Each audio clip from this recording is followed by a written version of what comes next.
I don't think I can, at this moment, afford the extra cost of buying a new vehicle to suit the emissions. It's being a one-man limited company. There's no guarantee of work. The money's fine if you keep working, but I don't have the benefit of holiday pay, sick pay, etc. And so the added cost will be a burden. And we're standing just by, we've got the North Circular Road just here. So, and we've got, this is your van, and this is the van that you'd be taking in on this journey, coming into London, how many times a week? 5 days a week, and there will be overtime work at weekends, so the cost is daily, so any overtime will incur the cost of the ultra-low emission zones as well. I use the van basically to carry my own equipment and PPE and to do me travel basically. I've had it for 5 years now and only just recently paid off the finance, and was looking forward to having a year or two of not the monthly cost of paying the vehicle off, so I'll have to look at now purchasing a new vehicle. But of course, I mean, the Mayor for London, Sadiq Khan, is wanting to do this in order to improve air quality in London. Obviously, you live outside London. Do you think that's fair? Do you think that's reasonable, given your line of work?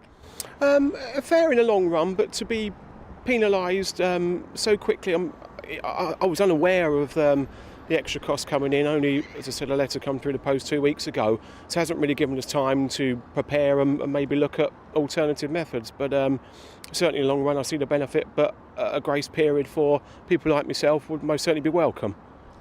And just what sort of difference would spending £12.50 a day mean to you as a small business owner?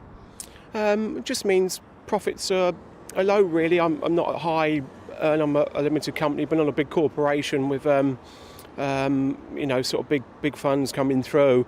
I'm married with 2 children, and without the benefits of being permanently employed, it's certainly an extra burden and money I wasn't looking to spend. Alice Porter there with the latest on what's happening in London. And if you're not watching in London, you may think this is a very London-centric story. Many businesses travel up to London to deliver, obviously. It is causing huge problems. I mean, if you drive in London, you do get the sense that you are not wanted at all with any sort of vehicle. And the really annoying thing is there's a 20-mile-an-hour limit now in central London. A number of times you're driving along, you get overtaken on the inside by a cyclist. Oh, it drives you mad, doesn't it? It does. But yes, it costs an awful lot. And if you live in London, it can be frustrating. As ever, your views, very, very welcome. Let us know. GBViews at gbnews.uk. And Andrew VC says he's watching on his birthday. Aww. He's glad to see the back of real... he's glad to see Kirsty back. Sorry. Happy birthday, Andrew. Yeah, excellent. Well done. Well, thank you. We'll be back in a couple of seconds.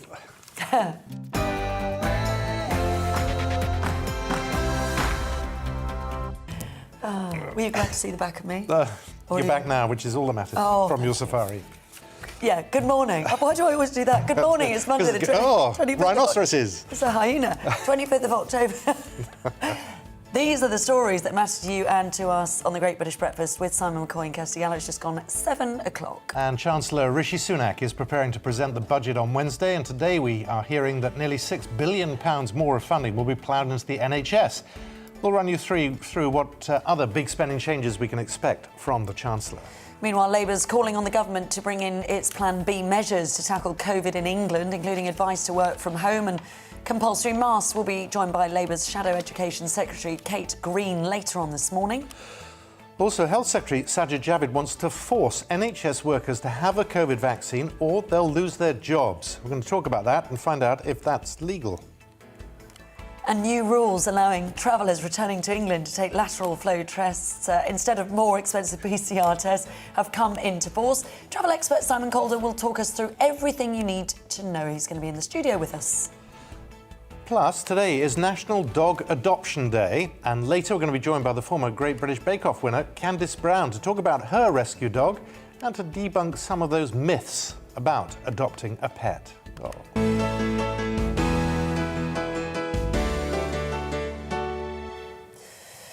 Good morning. Now, the Health Secretary has outlined his Plan B for COVID management this winter, with daily COVID cases up to 54 1,000, and Sage joining the NHS Confederation. British Medical Association is calling for stricter public health measures. Seems likely that a number of restrictions will be imposed in the coming weeks and months. Well, let's talk to former Health Secretary Stephen Dorrell. Good morning to you. Good morning. Now, you know how the government works on this. You also know about the figures. When you first hear £6 billion going to the NHS, are you going, yay, or are you going, oh, it needs more than that? Well, the health service can always use more money, but £6 billion is obviously a substantial amount of money. And I'm pleased that it's going into the development of the diagnostic hubs. I think that's a good idea, and I think it's a step in the right direction. So I think it's good news, but I think it's also worth reminding ourselves of two things. The first is that diagnostic hubs, new scanners and so forth, aren't any use if you haven't got staff who can use them. And the health service and the wider health and care system has a real staffing problem at the moment. So that's the first thing. And the second thing, the same day as it happens that the government's announcing 5.9 billion for capital expenditure in the health service, the Home Care Association is also pointing out that underfunding in local authority services is meaning that social care continues to be stressed. And if social care is stressed, that leads to avoidable pressures, and that's the key point, avoidable pressures on the National Health Service. Good morning, Stephen. And just more immediately, let's say, this Plan B that's been unveiled by Sajid Javid. I mean, can you see that they will impose certain sort of mandatory, mask wearing, etc. again? Is this going to happen? Can you see it? Well, I suppose, to be candid, my answer to that is you don't need to look into the crystal ball when you can read the book. Unfortunately, we've seen ever since the beginning of this pandemic a story of pressure building and the government reacting too slowly to rising infection rates and therefore rising pressures within the health service. And so I say again, I welcome the fact there's more money going into the health service this week. But again, more money won't help us if A&E departments are overburdened by, again, avoidable pressures related to COVID and actually other respiratory diseases.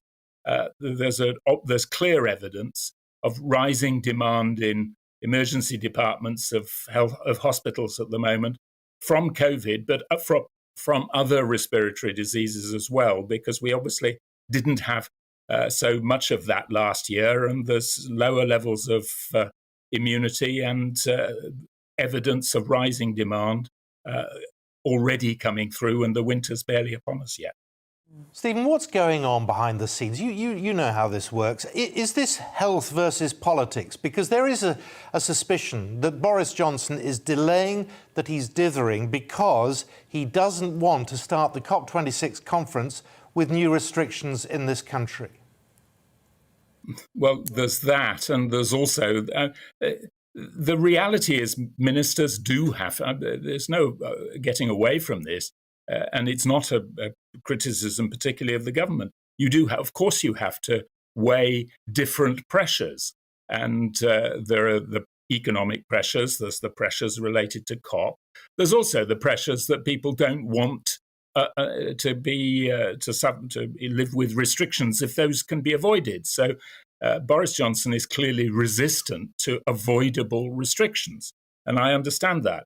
But surely to goodness, we're nearly 2 years into this pandemic now, and the experience of our own experience and experience in other countries demonstrates that you get the best results by acting quickly when there's evidence of rising demand on emergency departments in hospitals. And that's what's starting to emerge, which is why I agree with the NHS Confederation and other voices that have said we now need to act quickly so that we're not making the same mistake as we've made more than once before during this pandemic.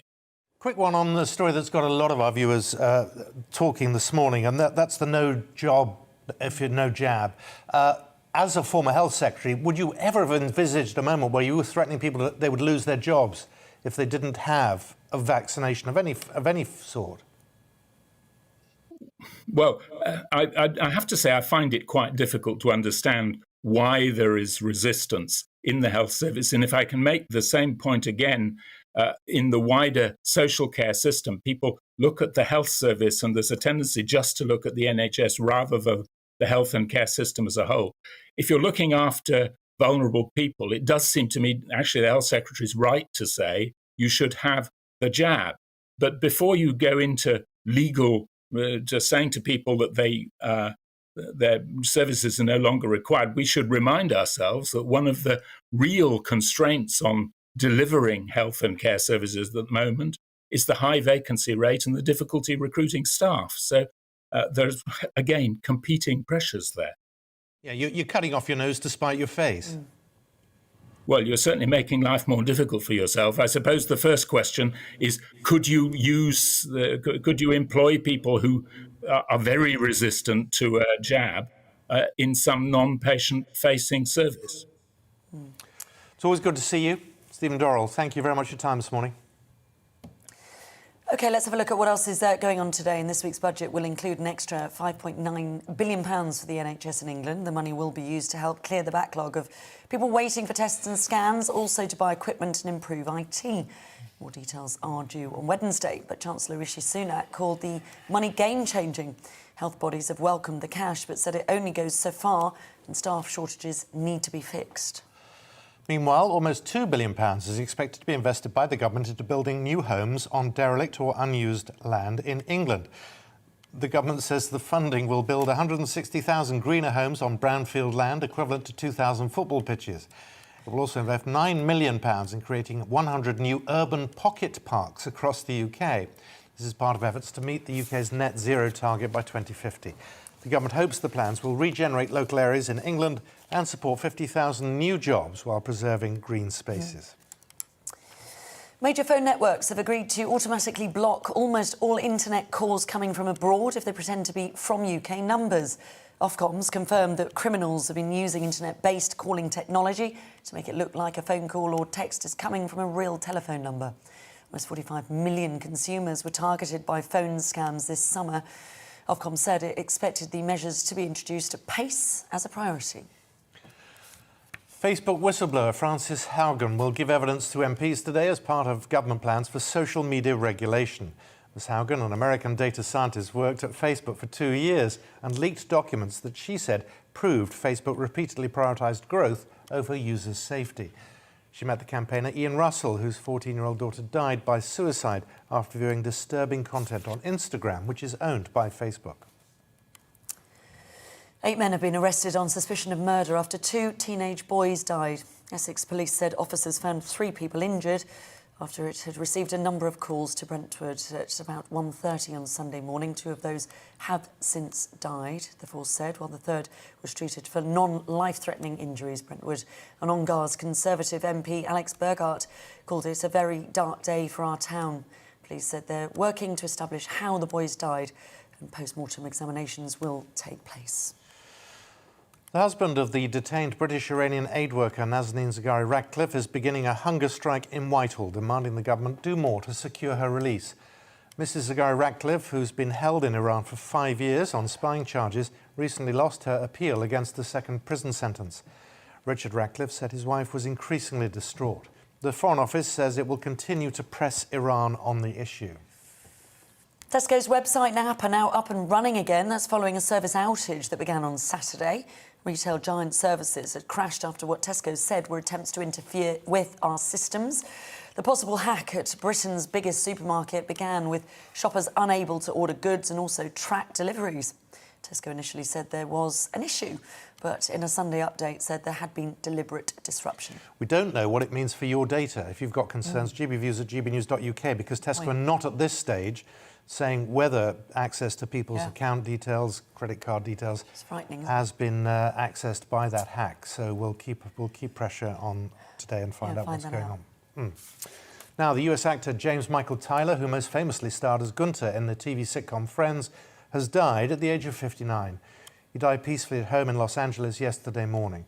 Tyler was diagnosed with advanced prostate cancer in 2018, which later spread to his burns. Very sad.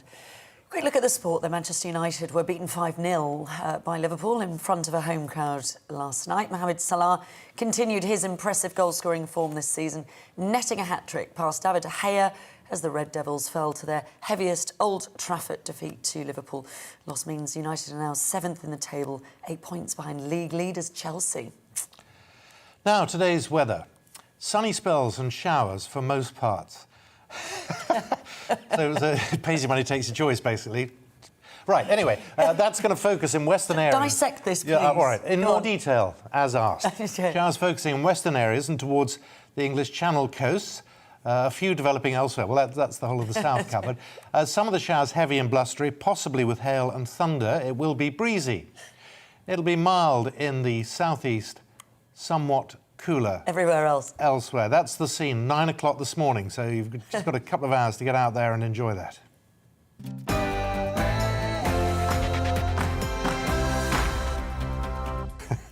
More detailed look at the weather. It's becoming cult viewing, you later know. on. I'm sure. I think that's what they wrote.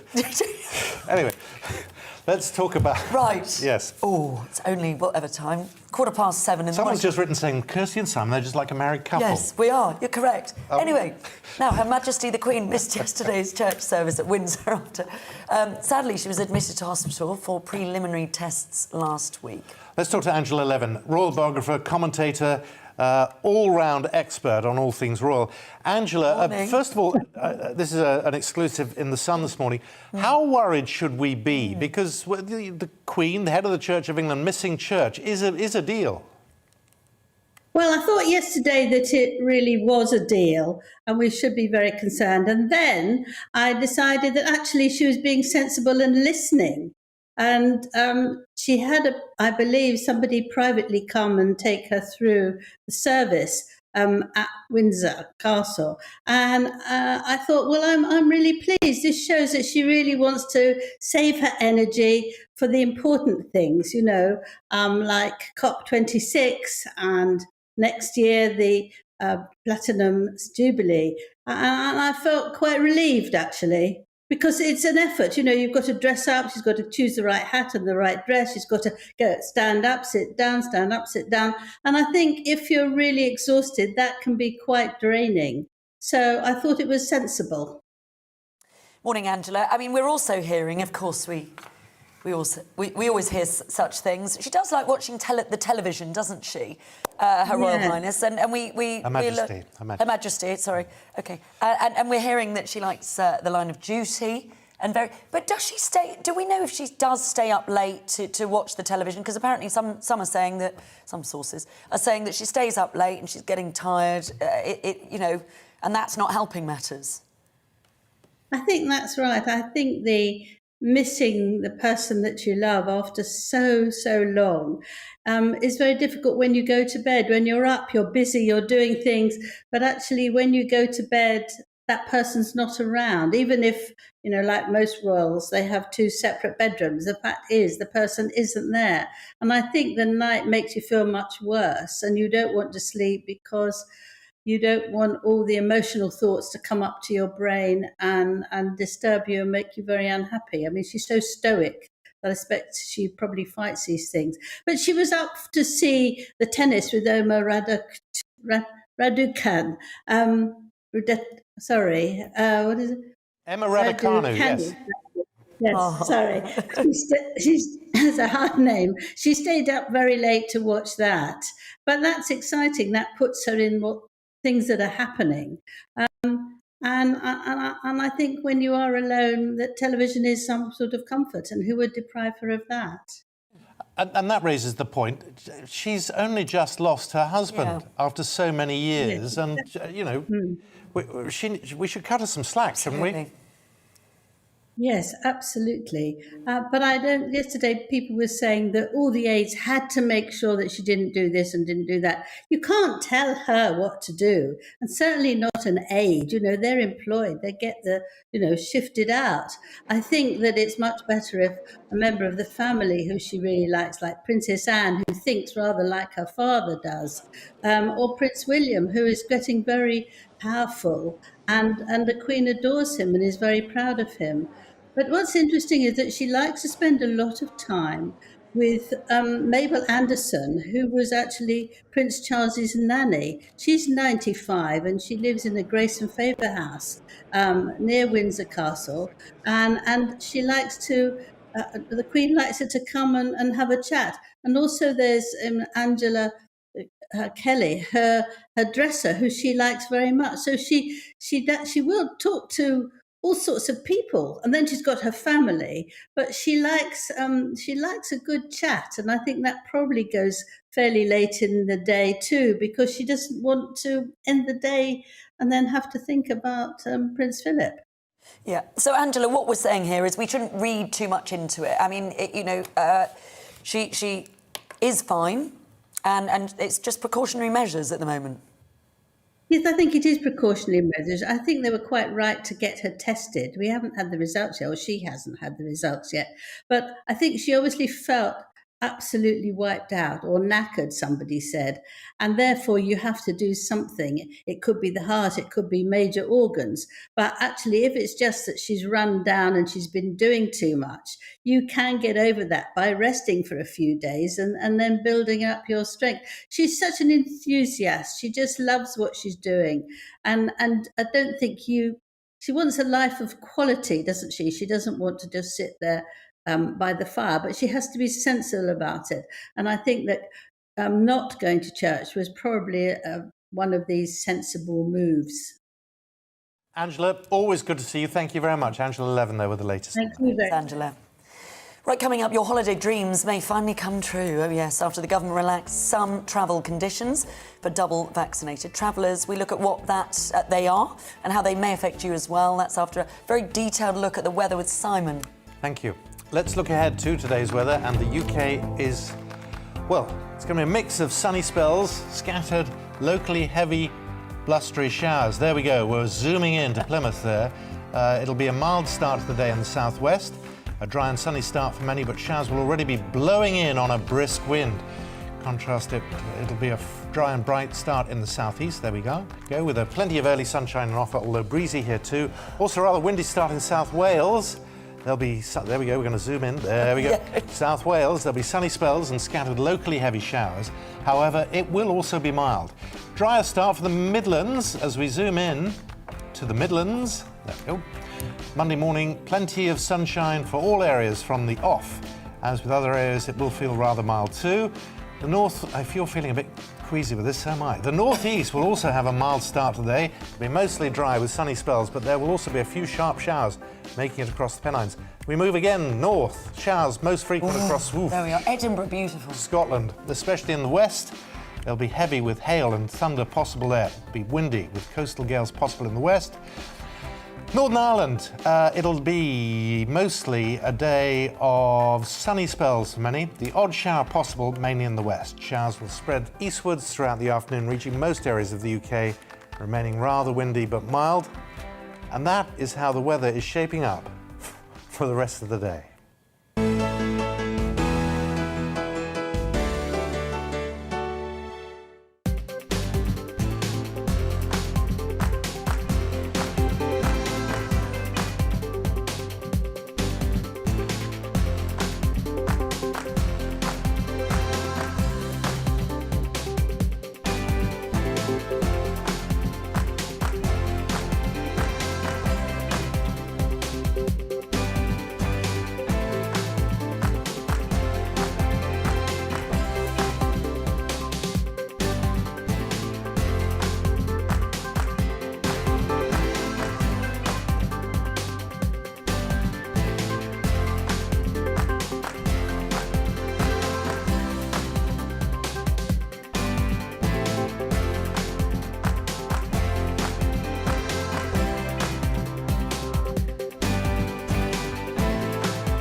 Welcome back. You're watching The Great British Breakfast with Kirsty and with Simon.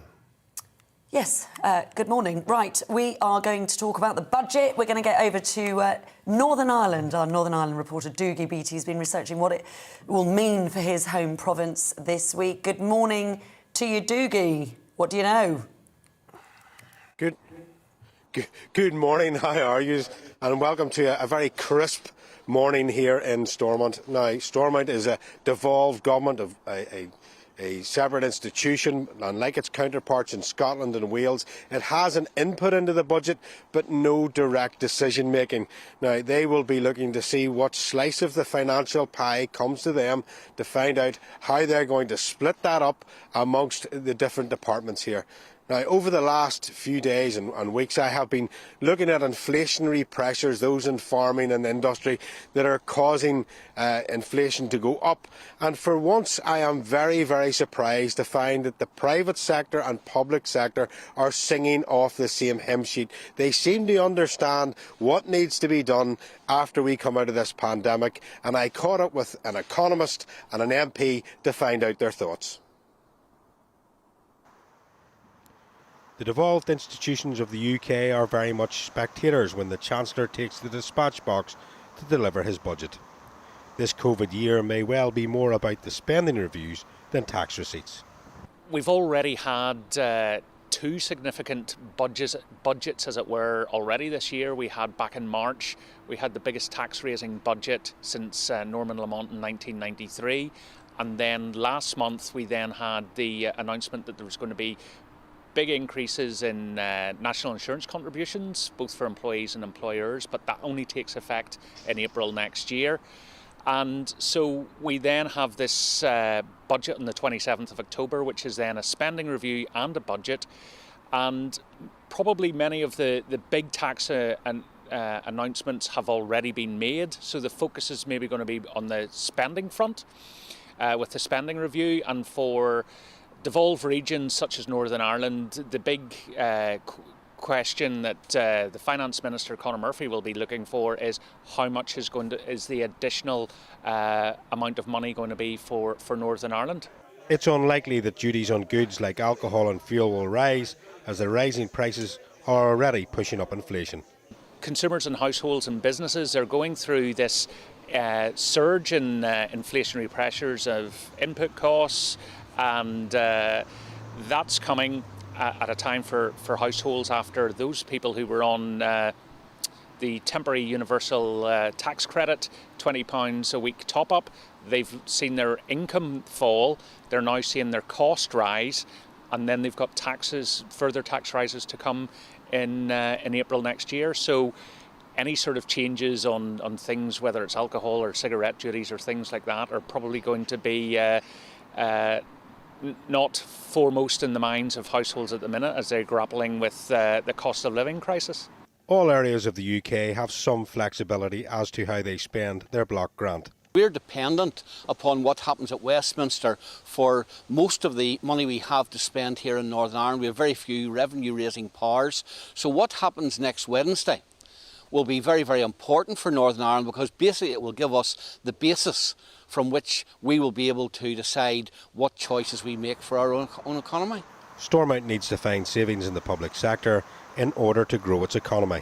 You know, you look at what we have in Northern Ireland, a surplus of civil servants. I mean, we've got a far, far bigger public sector.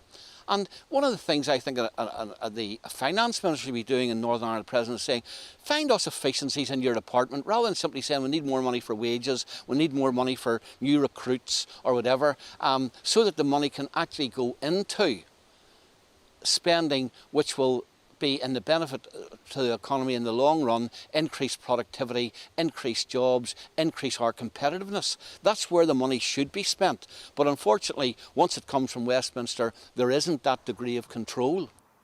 The workforce has been badly hit after the pandemic, and skills training is high on the Chancellor's list. If you want to increase skills, you're looking at the medium term rather than the short term. And the question is, in the short term, what do you do? Do you relieve some of the immigration rules to allow people in? The danger, of course, if you do that, it becomes permanent and retrains local people. and they just go for cheap foreign labour. And I suppose those are the kind of difficult questions that the Chancellor has to look at in the budget this year. My view is that if you're wanting to have a skilled economy, then you have to start it now, and you have to start putting the incentives and the investment into it now, and that should be one of the key points in the budget. Other areas still with problems are aviation and travel, and many here will look for the budget to be a smooth landing for a hard-hit economy. Well, you can see from that both are looking for very similar things out of this budget. But I think the key word is spending review. And what is a spending review? Well, it's code for we're going to mark your homework. The Chancellor will want to know exactly what these institutions are spending their money on and where they can save it. The public sector are looking for increased spending in some areas, but the private sector are looking for things like the VAT cap that was on the hospitality industry to stay on for a while, the aviation sector, which is in real trouble right across the world, never mind the UK, needs some sort of furlough scheme to try and keep staff in there. They are highly skilled staff, and labour shortages. We've been reporting on them for a month now, and you know, if they're going to put training in place, they really need to have very, very good directional training, not like the YTP of the 1980s of Margaret Thatcher, but a training scheme that really looks at those areas where we are short in staff and decides to put the knowledge right there. Dougie, thank you very much. Nice to see you. Dougie Beattie there in Belfast. Now, holidays will become cheaper as COVID travel rules are relaxed for those returning to England. Fully vaccinated travellers will now have access to cheaper lateral flow tests instead of PCRs when flying back from abroad. The changes also see the traffic light system scrapped, with only the red list category remaining. Well, the same changes will apply to Wales from the 31st, while Scotland and Northern Ireland suggest that they may follow suit after that. Well, the one, the only, Simon Calder, travel editor at The Independent, is actually here in the studio. It's so nice to have you in. Good to see you. Hello, Simon. Look, we just talked about the budget there, and a lot of passenger groups and indeed airlines are going to be looking to Rishi Sunak for some sort of relief. Are they going to get it? There are some leaks. They almost certainly are, yes. We've seen some really interesting leaks about air passenger duty and what that might be. As we just heard in that report, Northern Ireland aviation, as worldwide, has been very badly hit by the pandemic. What I'm hearing is that air passenger duty, currently £13 each way on a flight between, say, London or Manchester and Belfast, so adding £26 to a round trip, that could be scrapped entirely. And you could also find improvements for people who are flying to the Highlands and Islands as well of Scotland, which would be a great advantage. However, how the Chancellor can square this with COP26, with the Green Agenda, saying we're going to make it cheaper to fly in the UK, everybody, is quite tricky. He will, however, increase air passenger duty for flights over 6,000 miles. There aren't that many, I've been checking.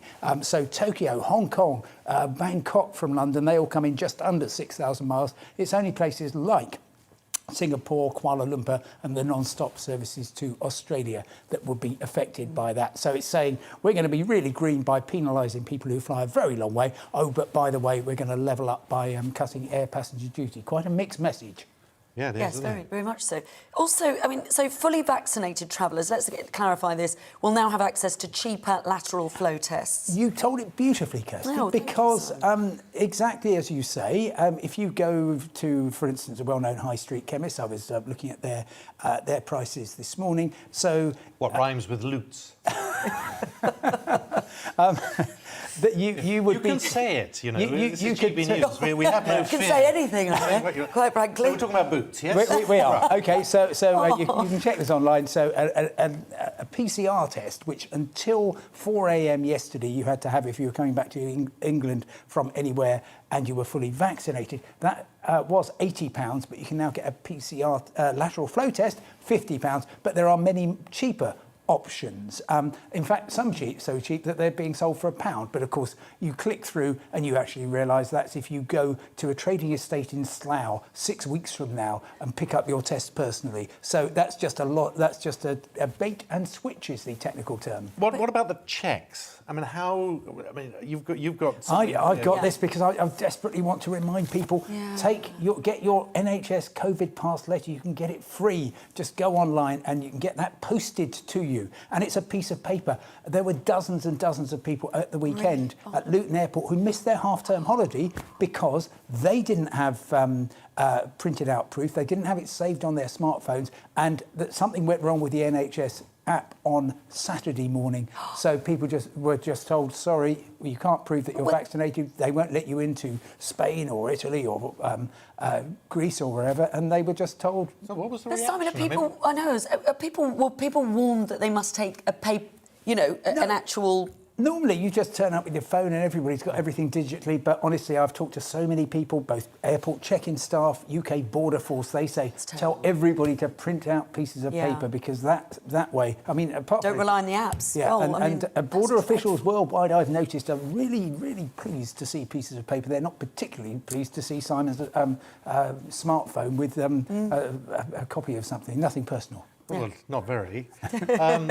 So how easy are these things to get? They're fantastically easy to get. You just go online, you have to do all the usual stuff, date of birth, NHS number, and then you should be able to, and it's different for England, Scotland, Wales and Northern Ireland, but you should be able, if you just search online for NHS COVID pass letter and the name of the UK nation you live in, then they will send it to you and even get a little translation in various languages. So a very useful thing to have to prove your vaccination status. And increasingly we're turning into a world of travellers where you're either jabbed or unjabbed. And if you're unjabbed, I'm afraid life is very, very tough. And we're talking about people wanting to leave and come back. With the figures rising as they are at the moment here, is there a danger we're going to start appearing on some red lists in other countries? Exactly right. We saw that with Morocco. Last week, they suddenly, midnight on Thursday, they suddenly came in with a flight ban. Now, that's only an outbound flight ban, so they don't want you flying over to Morocco. Flights are still going out. I've just checked. EasyJet has flights this morning from Luton and Manchester, to Luton and Manchester from Marrakesh, for instance. So you can get out, but they don't want anybody in. Slovakia has put a testing requirement on British arrivals, and I think we're going to see that increasingly. Countries which at the moment say jab or test will probably, for Brits, start saying jab and test, but it's not going to happen, my understanding is, until after the half-term, because frankly all these countries are desperate to get some decent revenue in before the chills of November. And just very quickly, completely different, Concorde. Oh yeah, 18 years I just since the honestly last passenger flight. Couldn't believe it's 18 years. I know. Isn't that? I went on Concorde once, and I had to ask you about this. I mean, isn't that? Can you believe it's that? I went on Concorde. I did. You just dropped that in. I did. I had the joy of doing that with my father in the golf world. But anyway, it was incredible. It was. What is the future though of supersonic flight? Great question. It's going to be a smaller plane, maximum 88 people. It's not going to start till 2029. Mini Concorde? Mini Concorde. It doesn't look dissimilar, does it? It looks very similar, but it's going to be slower and smaller. That's progress, everybody. But it's also not going to be incredibly noisy and drink fuel even faster than Simon's car. Well. I drive electric, just so you know. Well, while we're getting personal, you are on every station, every hour of every day. A lot of people say, well, when do you rest? How did you get into this? I mean, what makes you a travel expert? Well, only being very old and having started at Gatwick Airport frisking people when I was 18. Started? Yeah, I mean, it was a job, not a hobby. Yeah. Is that how you got to it? And cleaning out planes for Freddie Laker, which will mean something to you and I. I was on the SkyTrain. I went to in my gap year on a... Well, it'll mean nothing to you. Anyway, if you thought, what a nice clean plane. That was me, yes. Is that how it started for you? And then what happened? Oh, then it went from bad to worse, and here I am now. Oh, and we worked together. We were just working out 15 years ago first, was it? Departure Lounge, Yes, at your 50th. Right. What? Simon, it's always it's really good to have you in the studio. Simon, So it nice is great to see you after all these years. I take back everything. Well, not everything. No, you don't. We go back too far. Don't do that. Don't do that. Simon, thank you so much. Great pleasure to see you. Where are you going now? Are you going away? I'm going to London, London King's Cross because it's the first day of passenger service of Lumo trains, no frills, EasyJet type trains going from London to Edinburgh. And you're going to be on it? I'm not, no. Oh. But it's sort of sold out, but I'm going to talk to the people who are going to be on it. I love your passion for it all. You're wonderful. Quickly get to King's Simon, Cross. thank you very much. Nice to see you. Thank you. Well, let's get to Darlington because County Durham are being told that a £3.43 million investment will help transform the town, create new jobs, regenerate the high street and level up the region. We're going to have a little bit more on that story very, very soon. But chocolate, though, that's what we're going to talk about as well, because chocolate is apparently no longer naughty. A daily cup of cocoa should be an important part of our self-care, apparently. So make yourself a cup of hot chocolate. You like a hot chocolate? I do. Should we get you one? A sugar rush. I'm we'll needing get you one. We'll tell we're you going to tell you all all about it.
Just after 20 to 8, you're watching the Great British Breakfast. Hundreds of people have gathered for a vigil for Helena Hutchins after she was fatally shot by the actor Alec Baldwin on the Rust film set on Thursday. Baldwin fired what he thought was a prop gun loaded with blanks, but he killed Hutchins. However, it's since come out that a stunt double for Baldwin had fired 2 rounds of live ammunition from the prop gun just days before the accident, leading some to assume a connection. The actor was recently pictured hugging the victim's husband, who's come out and said Mr. Baldwin should not be blamed for his for his wife's death. OK, well, let's get more now. We're joined by film critic Van Connor. Good morning to you, Van. I mean, you know, deeply distressing story that we've sort of heard all sorts of different things every day, haven't we, since Thursday? We've been getting this in pieces, yeah. Yeah, how could this have been allowed? I mean, what do you know? Tell us. To be honest, we are getting a different piece of this as with every half an hour that passes, and the story seems to keep getting worse somehow. This is a confluence of both bad luck and insane negligence. Not just one minor thing, but a contribution from many, many different people. We've had walkouts on this. There have been accidental discharges. There have been reports of crew members firing live ammunition for target practice. You know, mere hours before this gun has been handed to Alec Baldwin, we've got accusations accusations of disregarding safety protocols and sexual misconduct being leveled against the man who physically handed the gun to Alec Baldwin. We've got the armorer herself, the woman in charge of the guns, who's only on her second job. This is a young woman's entire career is potentially on the line here as well. She's, comes from a family background in this business. And we've got her on a podcast a month in advance talking about going into this for the first time and her nerves at it. So there are a number of different narratives and subplots being threaded through this, but it ultimately comes down to an issue of safety that's now going to reverberate through the industry with sort of the consequence that we haven't really seen since Me Too, I would say. Well, Van, the problem with this is there is no way on earth this should ever have happened. There are enough rules. The armor is supposed to check the gun. They're supposed to show it to the actor, show the empty barrel. No actor is supposed to point a gun, loaded or otherwise, at anybody. So many rules seem to have been broken in this. Very much so. Now, Alec Baldwin himself was handed the gun and was told very specifically, many witnesses, many verifications, he was told cold gun. Now, that means there is no ammunition in this, live blank or anything. There is nothing in this gun. As far as I know, they weren't even filming. They were blocking. Most of the crew was around the monitor at the time doing the blocking from camera angles. Baldwin took the gun from the holster and accidentally discharged it.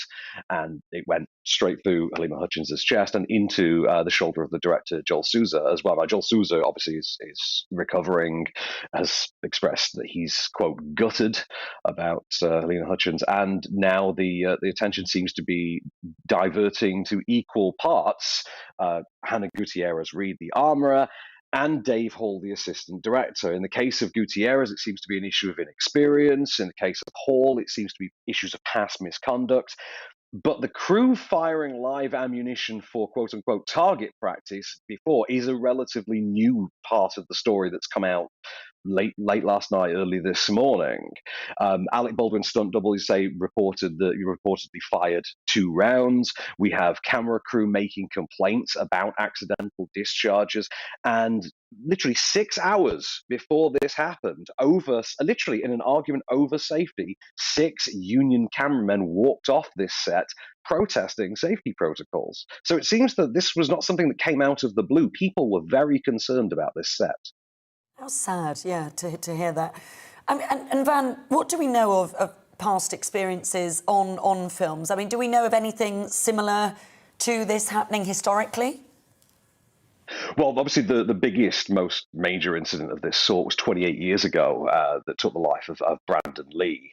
In that case, that was a cartridge that had been dislodged and caught in the barrel of a revolver. They'd had to create special rounds that looked real because it was an old school revolver, and it needed to be visible that you could see that the gun was loaded.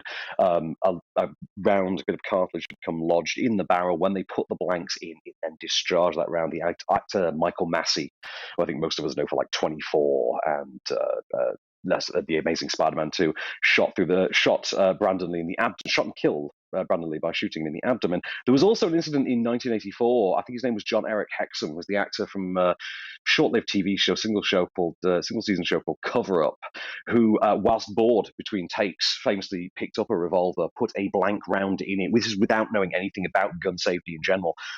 Played mock Russian roulette with himself, and the resulting air pressure blew. I think it was about the size of a coin. I'll stop you there because Van, sorry, I know a bit about that, and that's not strictly right. But what I want to ask you about Alec Baldwin, because he pulled the trigger with or without any knowledge of what had gone wrong. But as producer of the film, is he liable in some way in the long run with this? I don't think Baldwin is going to be liable for this in any way, shape, or form. He is legally covered on this. Alec Baldwin has had no hands-on direct involvement in this. He has been handed a weapon. He's been told in front of witnesses this is a cold gun. Now that is the end of his liability on this. He is a producer. There are several producers on this. He also co-created the story. This was very much a passion project for Baldwin. He saw this as his Unforgiven. He's not the only person, it's worth mentioning, who had a lot riding sort of in terms of the ongoing arc of their career on this movie. Jensen Ackles as well was kind of hanging on this to the launch for the next stage of his career. As far as Baldwin's liability, I don't think we'll see anything there. He has spoken to police. He has given a statement. Your search warrants have been issued. Questions have been asked already. And there are 2 investigations ongoing into what has transpired here. There is an internal investigation from Rust Productions LLC themselves, with the holding company that are producing the film, but also the New Mexico Office of Occupational Health and Safety are conducting a full investigation into this, because the Bonanza Creek Ranch where this took place is a huge part of the local economy there. This is a iconic filming location that's used on things like westerns, Once Upon a Time in Hollywood, movies like that. So they need this to be as above board, as quick, as precise, and as definitive an investigation as it can be. Van, really good to talk to you, Van Connor. Thank you very much. Thanks, Van. Thank you.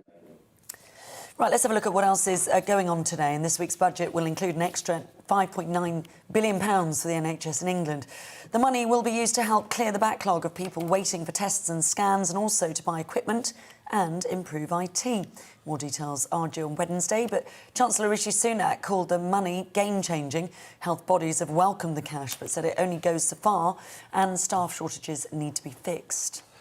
Meanwhile, almost £2 billion is expected to be invested by the government into building new homes on derelict or unused land in England. The government says the funding will build 160,000 greener homes on brownfield land, equivalent to 2,000 football pitches. It will also invest £9 million in creating 100 new urban pocket parks across the UK. It's part of an effort to meet the UK's net zero target by 2050. The government hopes the plans will regenerate local areas in England and support 50,000 new jobs while preserving green spaces. Major phone networks have agreed to automatically block almost all internet calls coming from abroad if they pretend to be from UK numbers. Ofcom's confirmed that criminals have been using internet-based calling technology to make it look like a phone call or text is coming from a real telephone number. Almost 45 million consumers were targeted by phone scams this summer. Ofcom said it expected the measures to be introduced at pace as a priority. Facebook whistleblower Frances Haugen will give evidence to MPs today as part of government plans for social media regulation. Ms Haugen, an American data scientist, worked at Facebook for 2 years. She leaked documents that she said proved Facebook repeatedly prioritised growth over users' safety. She met the campaigner Ian Russell, whose 14-year-old daughter died by suicide after viewing disturbing content on Instagram, which is owned by Facebook. 8 men have been arrested on suspicion of murder after 2 teenage boys died. Essex police said officers found 3 people injured after it had received a number of calls to Brentwood at about 1:30 on Sunday morning. 2 of those have since died, the force said, while the third was treated for non-life-threatening injuries. Brentwood and Ongar's Conservative MP Alex Burghardt called it a very dark day for our town. Police said that they're working to establish how the boys died. Post-mortem examinations would take place. The husband of the detained British-Iranian aid worker Nazanin Zaghari-Ratcliffe is beginning a hunger strike in Whitehall, demanding the government do more to secure her release. Mrs Zaghari-Ratcliffe, who's been held in Iran for 5 years on spying charges, recently lost her appeal against a second prison sentence. Richard Ratcliffe said his wife was increasingly distraught. The Foreign Office says it will continue to press Iran on the issue. Tesco's website and app are now up and running again following a service outage that began on Saturday. Retail giant services had crashed after what Tesco said were attempts to interfere with our systems. The possible hack at Britain's biggest supermarket began with shoppers unable to order goods and track deliveries. Tesco initially said that there was an issue, but in a Sunday update said that there had been deliberate disruption. US actor James Michael Tyler, who most famously starred as Gunter in the TV sitcom Friends, has died at the age of 59. He passed away peacefully at his home in Los Angeles yesterday morning. Tyler was diagnosed with advanced prostate cancer in 2018, which later spread to other parts of his body. A roundup of the weekend sporting action up next, but first let's get some weather for you. Sunny spells and showers for most parts today. Showers focused in western areas and also towards English Channel coasts. Few developing elsewhere. Some of the showers heavy and blustery, possibly with hail and thunder as well. Quite breezy, mild in the southeast and somewhat cooler elsewhere.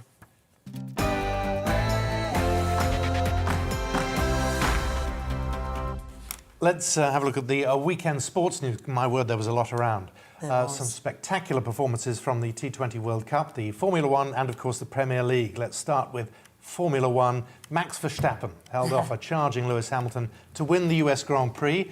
Starting in pole position, Verstappen lost the lead to Hamilton on the first corner, but made an earlier pit stop. Some strategic moves and moments of sheer genius to overtake the Briton. The Mercedes driver, though, was hot on Verstappen's tail with 2 laps to go, but it wasn't enough. Verstappen now extends his lead to 12 points with 5 races to go. Cricket. Pakistan hammered India by 10 wickets in their opening game of the T20 World Cup in Dubai. Despite a determined 57 runs from captain Virat Kohli, India managed just 151 for 7 after their 20 overs. Top performances from opening batters Mohammad Rizwan and Babar Azam, on the other hand, gave Pakistan their first victory over India at a World Cup with 2.1 overs to spare. Now let's talk about the Premier League. Carry on. West Ham beat Tottenham 1-0 at home in the London derby. Mikel Antonio's goal in the 72nd minute was enough to move the Hammers up to 4th in the table, giving David Moyes his best start to a Premier League season since 2004, of course, when he was in charge at Everton. Elsewhere, Liverpool handed a 5-0 thrashing to Manchester United at Old Trafford. It really was a thrashing, leaving the Red Devils and indeed the position of their manager, more importantly, Ole Gunnar Solskjaer, in real danger. Jurgen Klopp's men pulled a convincing display with goals from Mo Salah, Keita and Jota. The victory moves Liverpool up to second in the league, trailing leaders Chelsea by just 1 point. What a match that was. How much trouble is he in? He's in real danger. Real danger. Of losing his job. No, he really is. You think? Could be. It was not good yesterday. No, 5-0 is never good. It's not good. Well, no, the performance was not good either. All right. Anyway. Coming up, the ultra-low emission zone is widening, causing chaos for drivers and lorries who enter the zone in London daily. Our London reporter Alice Porter gave us the latest, and she'll be doing that after this weather update from Kirsten. Let's have a more detailed look at today's weather in the UK. It's a mix of sunny spells, scattered locally heavy blustery showers today. Let's take a look at detail then. Be a mild start to the day in the southwest, a dry and sunny start for many. Showers will already be blowing in on a brisk wind. I contrast it with it will be dry and bright in the southeast. Plenty of early sunshine on offer, although breezy here as well. That's London. Also a rather windy start in South Wales. There'll be sunny spells, scattered locally heavy showers. However, it will also be mild. It'll be a drier start for the Midlands, though. This morning, plenty of sunshine for all areas from the off. As with other areas, it will also feel rather mild as well. The northeast will have a mild start to the day, mostly dry with sunny spells there, but there will also be a few sharp showers making it across the Pennines. As we go up to Edinburgh, showers will be most frequent across Scotland, especially in the west. They'll be heavy with hail and thunder possible as well. It will be windy with coastal gales possible in the west. Windy start for Northern Ireland today, mostly first with sunny spells for many. The odd shower possible, mainly in the west. Showers will spread eastwards through the afternoon, reaching most areas of the UK, remaining rather windy, as I said, but mild. And that is how the weather is shaping up for the rest of today.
Very good morning to you. It's coming up to 8 o'clock on Monday, the 25th of October. These are the stories that matter to you and to us on the Great British Breakfast with Simon McCoy and Kirsty Gallagher.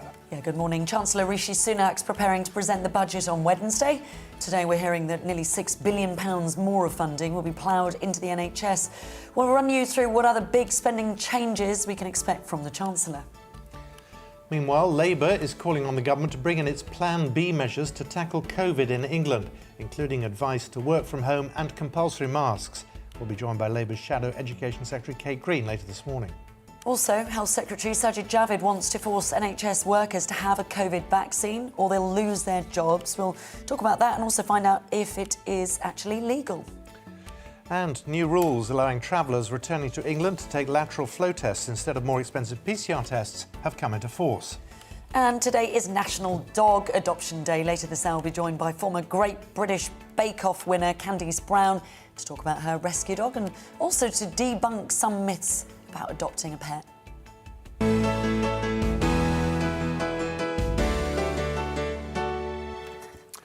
Right, let's have a look at the front pages this morning. The Sun leads with a royal exclusive on the Queen missing church yesterday, following a night in hospital last week.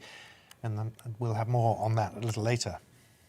Moving on to the Independent, reports that tens of millions of pounds of development cash is due to go to seats held by cabinet ministers. That's despite previously judged as not in need of funds. The Guardian headline is the accusation from Labour that the Chancellor is presiding over a smoke and mirrors budget, as Rishi Sunak conceded that just 20% of his biggest spending pledge is new money. Daily Telegraph's got the story that COVID-19 cases are due to reach a peak and then fall sharply this winter. That's without the implementation of additional measures, according to modelling seen by the government. The Daily Mail reports on an investigation that's revealed hundreds of drug dealers using Instagram to sell cannabis to children in a £1 billion industry. Moving on to the Metro, leads with the clash between footballer Marcus Rashford and the Chancellor Rishi Sunak. That's over an extension of free school meals. The Eye says that the Chancellor will reveal £6 billion is going to the NHS in order to clear the COVID backlog in his budget on Wednesday. And the Times today goes with the same story. Ministers claiming the fresh cash will speed up diagnosis and also cut waits for surgery. The Express leads with the extra £6 billion for the NHS, with Rishi Sunak vowing to clear NHS backlog for millions. And the Daily Star, a hug of forgiveness on its front page there as Alec Baldwin embraces the husband of Helena Hutchins, the woman he accidentally shot and killed on set last week. Well, the Health Secretary has outlined his Plan B for COVID management this winter, with daily COVID cases up to 50,000. SAGE joins the NHS Confederation and the British Medical Association calling for stricter public health measures. It seems likely that a number of restrictions will be imposed or reimposed in the coming months. OK, let's talk to Carl Hennigan, Professor of Evidence-Based Medicine at the University of Oxford. Good morning to you, Carl. Thanks for joining us. Good morning. What do you think the government should be doing? Should they be bringing back certain precautionary measures? Well, look, you just said something interesting. You said cases are above 50,000, but actually that's referring to about 5 or 6 days ago on the 18th, when actually they peaked. And actually in the last 5 or 6 days, we started to see a shift again where cases are coming down, irrespective of any introduction of measures. So what that tells you actually is most of what's happening, and this is what's being reported in the Telegraph, this is driven by children in schools. We've got a break now with half term, and actually we're reaching what's called an endemic equilibrium, where the number of people with immunity and the vaccines on board is going to put a break in the infection cycle. So what we're seeing is people pushing for interventions when they're not becoming evidence-based anymore. They're becoming more about a political will. So I think what's happening here is the government's path right now is the right one, to say, let's see what happens to the data. There's no need to panic. And actually, we're in a place where actually things are going in the right direction. What people are concerned about, which has been for many years, is the capacity issue within the NHS. And that's the problem as we go into winter, because we're fully open. We've got all the other respiratory pathogens that are circulating and creating quite a considerable demand across the board within the NHS. The Telegraph is saying COVID cases to slump in the winter, and that is clearly backing up what you're saying, and it is in the Telegraph this morning. Clearly what the government is banking on. But for every scientist who's saying that, there are plenty saying, look, in terms of where we are globally, we're way ahead in terms of new infections, and something's got to be done to stop that. So I think there are a couple of things. If you can make comparisons at cross-sectional point, you have to be careful about that, because we're all in a different time point of where the pandemic is. And if you look at somewhere like Australia and New Zealand, where cases are still taking off, 6 months ago, everybody was saying, look at them. Actually, they're doing much better. Within Europe, there's very different testing profiles going on now. We're doing 3 times as many tests as Germany, for instance. So I would be careful about making comparisons. This is being driven by many younger people at the moment in the school setting. The vast majority of them do very well with this infection because it's very mild. So I think actually, if you look at the number of people speaking out, I'd say it's actually less right now than what we've seen in the past. And actually having to go outside of the scientific advisors to find people who will speak out, because I think a lot of people are actually saying, look, we have to see what happens over the next few weeks before we decide to panic. And that again is a long winter. If we're going now with plan B, we'll probably need a plan C and a plan D. So we need to pause and let the data emerge over the next few weeks. And Carl, do you foresee then, from what you've said, regards half term, we're coming, as we come to Christmas, for example, a longer holiday for kids, that we'll see a rise, and we'll see then again possibly a slump in figures again? So look, it's important to remember with respiratory pathogens, when we get to the middle of winter, we're down to about 6 hours of daylight. It's cold. We huddle inside. We see a natural increase in respiratory pathogens. We see about a doubling of admissions into hospital for respiratory conditions compared between December and August. About 1,000 a day is what we normally see. So actually, I'd be thinking about that Christmas period, trying to consider, are there any mitigation measures we can think about that could actually, when it might be even worse than what we're seeing now, slowing down the virus. For instance, something simple. Should we be extending the Christmas period holiday for schools just to create that natural break?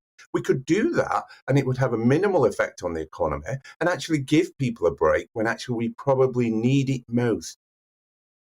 When you have serious medical bodies saying that the government is being willfully negligent, others saying we need to bring in a plan B now, who do we believe? Who do we trust? Because it is so confusing. Yeah, I find it very difficult to listen to a lot of the news at the moment, because I listen to people and they make me feel anxious, and they use language which I don't recognise when we're trying to get to a point where we can understand we've got to live with this pathogen for the long term. This is here as an endemic virus over a lifetime. And as people come in and panic, what I think about is the collateral impact of some of these issues. Remember, all of these restrictions don't come without any side effects, if you like. Think about the damage we're doing to society as we keep us in a heightened anxious state. What about our hospitality industry? What about all of those other conditions which people are now scared to present to the health service with? I think we need a dramatic change in the language to de-escalate the fear and anxiety at this moment in time. And if we did that, we could find a calmer, sustainable approach. Remember, there are countries that have done this, like Sweden, throughout have just said to their public, here's our plan, we're going to stick to it. And in doing that plan, work out what do we need to do differently. The key thing we need to do differently, I think, is find flexible capacity in the NHS, about 20% extra beds for winter to manage the pressure. And if we did that, that would take a lot of pressure off the messaging. I just want to ask you also, Carl, about the flu, because, again, we're sort of getting all these sort of, again, mixed messages, and, oh, it's going to be a dreadful winter, not only because of COVID-19, but the flu as well. I mean, so where do you stand on that and the threat of flu? Yeah, so I think what's happening here is the first time in our lifetime, everybody's starting to get the messaging of what happens every winter. There are a number of viruses that are circulating right now. that encompass a definition called flu. One of them's called RSV, one's called rhinovirus, and then you have influenza on top of that. These viruses circulate every year, and what people are worried about is as we're fully out and about, because last year we weren't, they may all come at once and create a bit of a surge in infections. Well, I have to say at the moment, we're seeing a bit of that already. We're seeing lots of people turn up with tonsillitis, ear infections, bacterial complications. And at the moment, we are managing that within the urgent care setting. It's creating pressures in emergency departments. But again, the language can't be fear and anxiety all the time. What we should be talking about is people talking about what do they think are the solutions here. It's not just stay at home, because if we create that message now, that will be the message potentially every winter. And we can't keep that as our modus operandi, if you like, for our life, that every winter we're going to go into these restriction modes. So where's the plan? And in doing that plan, it needs to be calm and reassuring for the long term. Are the Corporal Jones of scientists, aren't you? Don't panic. You could say that in effect. But actually, who helps you? You know, if you come and see me as a doctor and you present with a number of problems, I was working this weekend in urgent care. I was going into patients' homes with COVID. The last thing you want when I go into that setting is for me to panic, me to be anxious. What you need is cool, calm decision making. And in doing so, look at the data and the evidence. And if you look at it today, you'll see that actually compared to the 18th of October, it's starting to come down, independent of measures. If you calmly look at the data, you can go, how can Wales with vaccine passports and mask mandates, their data is not coming down as quick. And so there are not these differences that allow you to compare. So if people started looking at the data in a cool way, they may come back actually and go, do you know what? I'm not going to give you a headline for the papers tomorrow. I'm going to just sit tight and watch the data. Make of Sajid Javid then saying that people in the NHS who don't get double jab should lose their jobs. So look, the first thing is to say, in terms of the vaccines, impressive effect in terms of those who are the most vulnerable and the elderly. That's an important effect that we're seeing now. The disconnect between what I'd say is a year ago, people I was seeing who were unwell in their 80s, 90s, I'd be sending them into hospital. Now we're managing them at home. But the idea that you bring in mandates to force people to do so, to take up an intervention, for me, is a step too far. And I think it will be a step too far when we look back in time, that people will look at mandates and say they're not the way forward. The way forward to get people who are hesitant to take up a vaccine is to keep improving the evidence base, particularly around the safety. Keep producing the evidence, and that will reassure people over the medium to long term to take up the vaccine. That's the answer, an evidence-based approach, not a rhetorical political approach. And I think a lot of people will get highly upset if we decide to go down the mandatory vaccine approach. In effect, also, what we're going to see in care homes is this significant problem. What do we do when we see a massive void in staffing? When people say, actually, there are 1.2 million jobs out there, I can go to other sectors where I might even get more money and leave us with a big void where the most vulnerable reside in care homes. Carl, it's really good to talk to you. Yeah. I know we'll get a huge response to that. Yeah. GBNews at gbnews.uk. Carl Hennigan, Professor of Evidence-Based Medicine at University of Oxford. Thank you. Yeah, talking sense. Yes. Yes. Right, Chancellor Rishi Sunak will unveil the government's tax and spending plans in just 2 days. Wednesday's budget will set out how much money government departments may get over the next 3 years. As the Chancellor prepares to deliver his budget, we look ahead to what it might mean for the devolved regions of the UK, their ability to tackle the problems within them. GB News Northern Ireland reporter Doogie Beattie is with us now in Belfast. And how is the feeling there about what this budget's going to mean? Well, the feeling here in Stormont is very much like, I suppose, in Wales and Scotland. They have a direct input into this budget, but no decision-making for it. So they'll all be sitting watching to see what slice of the financial pie will come to them and how these institutions behind me will separate that out amongst the departments that need it. but we have spent this last couple of weeks in GB News looking at inflationary pressures.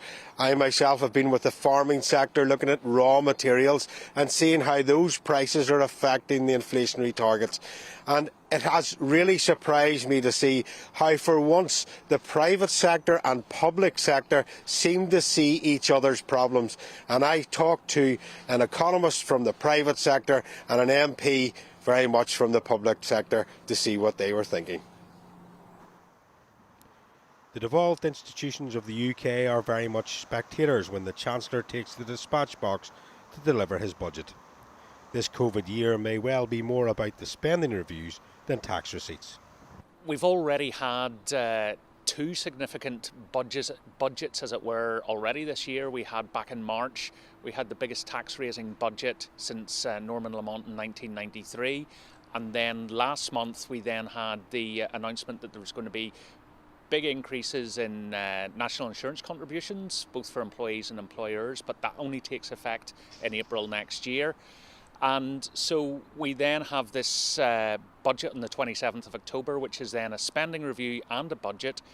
And probably many of the big tax announcements have already been made. So the focus is maybe going to be on the spending front with the spending review. And for devolved regions such as Northern Ireland, the big question that the Finance Minister Conor Murphy will be looking for is how much is the additional amount of money going to be for Northern Ireland.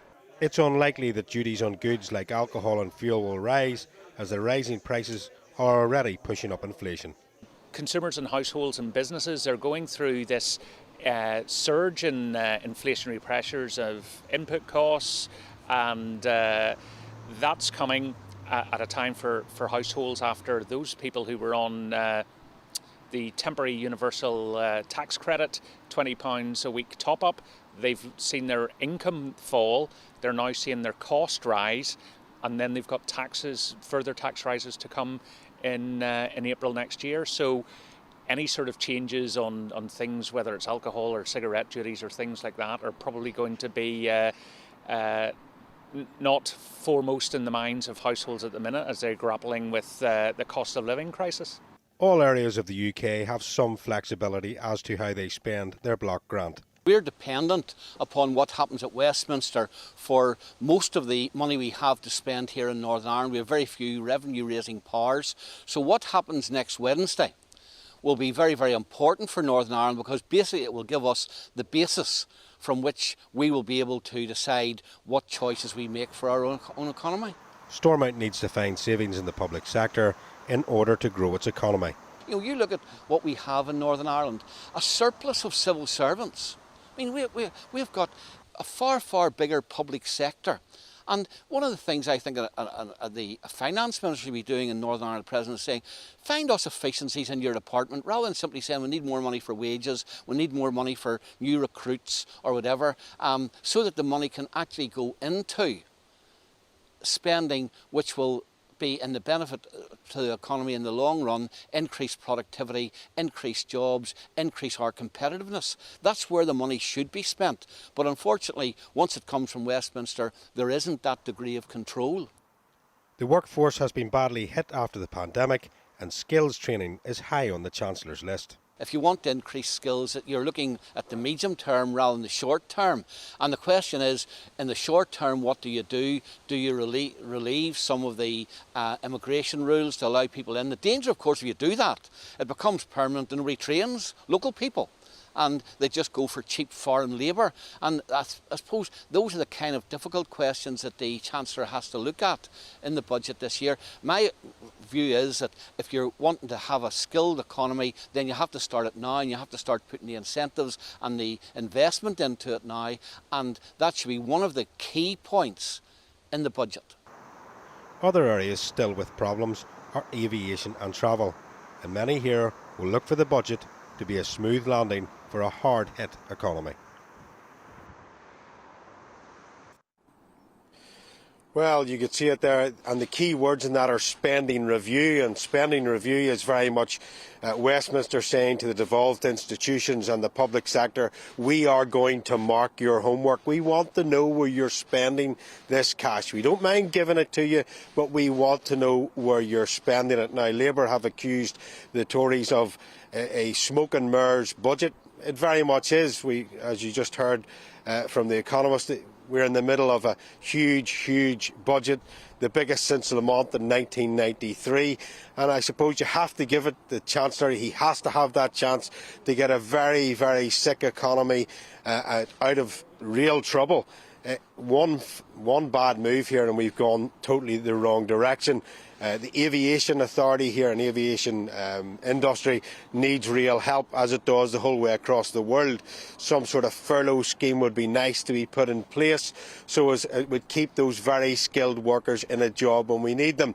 The hotel and hospitality sector would like to see that cap of 12.5% on VAT kept in place so as it would help them through this very rough winter. And of course training. We've been on many times saying about the labour shortages that we have. That training scheme brings you back to the YTP of Margaret Thatcher in the 80s, but I think these training schemes need to be much more targeted towards the industries that we have and that are ultimately going to pull us out of this pandemic, because the public sector is paid for by the tax that is taken off the private sector. OK, Dougie, thank you very much indeed for that. You're watching The Great British Breakfast, where it is coming up to 20 minutes past 8. Coming up, 8 in 10 schools have been targeted by anti-vax protesters, harassing teachers, students and children alike. Well, the Labour leader, Sir Keir Starmer, wants something done about it. And we're going to be joined by Kate Green, Labour's Shadow Education Secretary, shortly.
22 minutes past 8, you're watching The Great British Breakfast. Now, 2 of the 3 Essex teenagers who were found injured in a Brentwood block of flats in the early hours of yesterday morning have died, with a third being treated in hospital. Police have already arrested 8 people in connection with the double homicide. OK, let's get more on this story now. We're joined by our Home and Security Editor, Mark White. Good morning to you, Mark. What do you know about this story? What's the latest? Well, a terrible tragedy and another really bloody weekend with multiple incidents in various locations across the country involving blades, more stabbings. So this particular incident unfolded around about 1:30 on yesterday morning in Regency Court in Brentwood, housing estate effectively. Police attended to reports of noises and shouts from that location, and they found 3 people that were injured at the scene. 2 of those teenage boys died despite efforts of medics on the scene to save their lives, and as a result we're told that 8 people are currently in police custody, having been arrested in connection with this double stabbing. As I say, there's a 3rd victim, unclear what the injuries sustained by that 3rd victim were, but we're told they are not life-threatening or life-changing. As I said, this came in a weekend where once again we had multiple stabbing incidents. There was a 15-year-old girl that was stabbed in the stomach in Bolton over the weekend, and it's not just, of course, young people who are becoming the victims increasingly of stabbing incidents. They are also it seems being linked to the crimes themselves. A 14-year-old boy is among a group of people that have been arrested after a 23-year-old man was stabbed in Hampshire, in the town of Lymington, on Friday, after apparently an argument broke out in the street outside the Royal British Legion. So some real concern, and the authorities had been increasingly concerned about the potential for an increase in violent crime as we came out of lockdown. Clearly, during the lockdown period, where most people were at home and not out and about socialising in the same way, then incidents of violent crime in particular did decrease significantly. Having said that, there were 41,000 incidents related to knife crime last year. Now, that's not stabbings, all of them. It's incidents of people being found with knives used to threaten people or used in robberies as well. And in addition to that, there were more than 200 homicides. So it remained a significant problem. Now we're out of lockdown. It is growing back up again, and some real concern that we may be hitting the kind of record levels that we saw just a couple of years back. Mark White, thank you very much for that update. Let's have a look at some other top stories of the day then. This week's budget will include an extra £5.9 billion for the NHS in England. The money will be used to help clear the backlog of people waiting for tests and scans, and also to buy equipment and improve IT. More details are due on Wednesday, but Chancellor Rishi Sunak called the money game-changing. Health bodies have welcomed the cash, but said it only goes so far, and that staff shortages need to be fixed. Meanwhile, almost £2 billion is expected to be invested by the government into building new homes on derelict or unused land in England. The government says the funding will build 160,000 greener homes on brownfield land. That's equivalent to 2,000 football pitches. It will also invest £9 million in creating 100 new urban pocket parks across the UK. This is part of efforts to meet the UK's net zero target by 2050. The government hopes the plans will regenerate local areas in England and support 50,000 new jobs while preserving green spaces. Major phone networks have agreed to automatically block almost all internet calls coming from abroad if they pretend to be from UK numbers.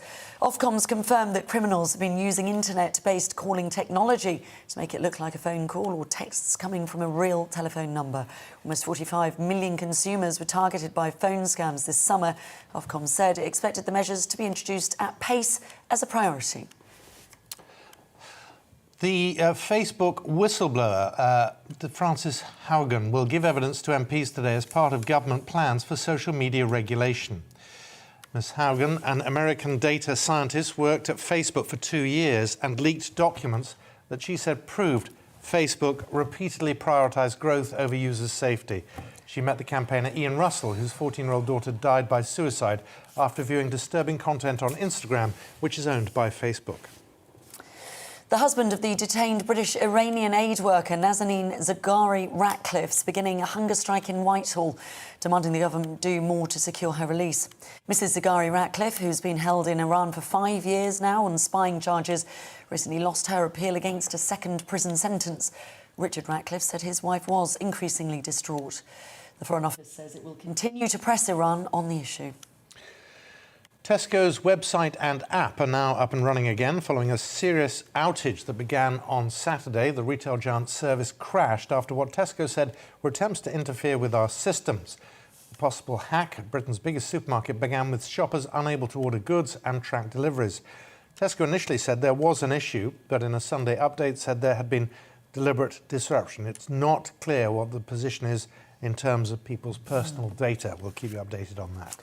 US actor James Michael Tyler, who most famously starred as Gunter in the TV sitcom Friends, has died aged 59. He passed away peacefully at his home in Los Angeles on Sunday morning. Tyler was diagnosed with advanced prostate cancer in 2018, which later spread to his bones.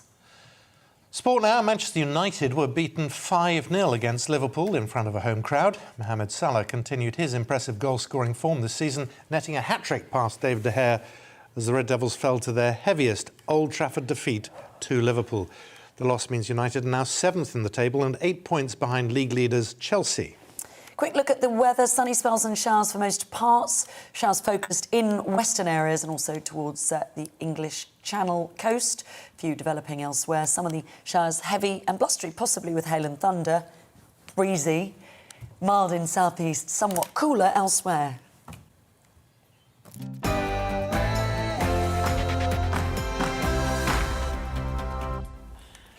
You're watching The Great British Breakfast, coming up to 8:30. Now, the pandemic has been an exceptionally challenging time for each and every one of us over the last 18 months. Well, the organisation Mind has said it will leave a deep and lasting scar on the mental health of millions of people in the UK. One woman in Northallerton in North Yorkshire has made it her mission to help others boost their well-being and reduce stress, anxiety and depression through grabbing a cup of her hot chocolate.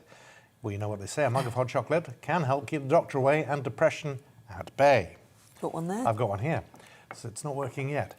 Our Yorkshire and Humber reporter Anna Riley has the story for us. Here she is.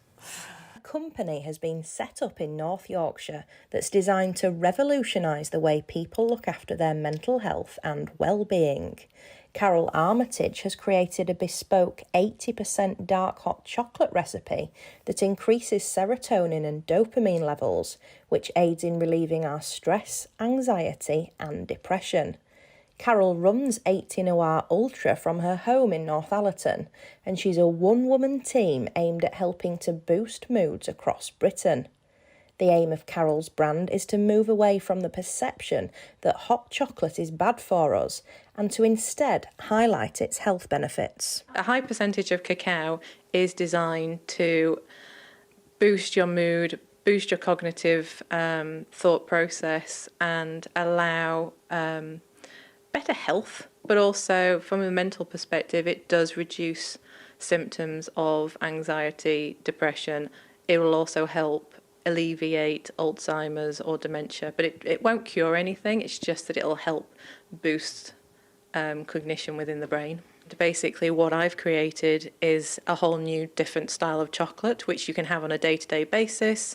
It's designed to have it in bars or in bags of hot chocolate, so you can have 20% of your daily recommended amount, and you have it as a coffee replacement because it doesn't have the caffeine. But it gives you that alertness, the clarity, the focus because of the theobromine that's in it instead. Before pre-COVID, it was 1 in 6 people were suffering from mental health issues of any kind, and that's relating from just feeling burnt out, from sadness, from depression to much, much worse. And it's now gone to 1 in 4. So obviously anxiety, mental health, well-being is a priority that's really boosted in the last couple of years.